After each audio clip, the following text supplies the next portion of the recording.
معنا الأستاذ عبد اللطيف من سوهاج. الو. أهلا بك يا أستاذ عبد اللطيف. ايوه يا ابو عمو، انا بكلمك من اسهار. يا هلا. يعني يا ابو عمو، انا ولدي بياخد 1000 و1500 جنيه ايوه يا ابو 1500 عمو. 1500 بالظبط ولا أكتر؟ ومعاه 6 عيال وبنساعده في المعايش. امم يعني انا بعد انا ما اموت يعمل ايه دوت؟ ده معاه 6 عيال. امم هم يا ابو عمو ما فيش غيرهم في شركه بترول.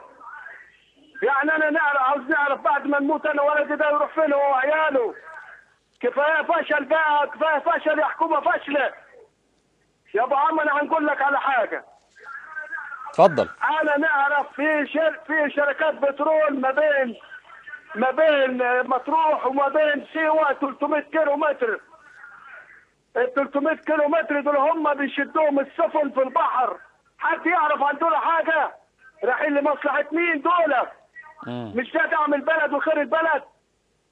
احنا عايزين نعرف بس لحد متى هتفضل تخلي الشعب المصري شحات؟ كفايه الشعب يموت من الفقر. حتى اللقمه هتحرموها مني. من كل الله اللي فوضته، من كل الله اللي اديته السيسي تفويض، يا ما هتشوفوا تاني. يا ولدي هنا الصعيد الفقر ركبها خلاص. احنا عايزين نعرف انتوا عايزين مني من البلد بس هتخربوا تودوها لحد فين؟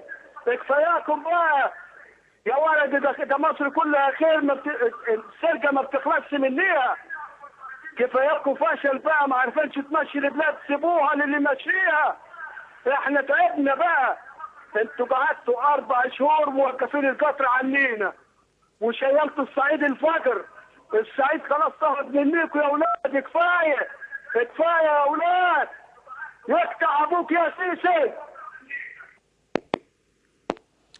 فقدنا الاتصال بالحاج عبد اللطيف، كان معنا من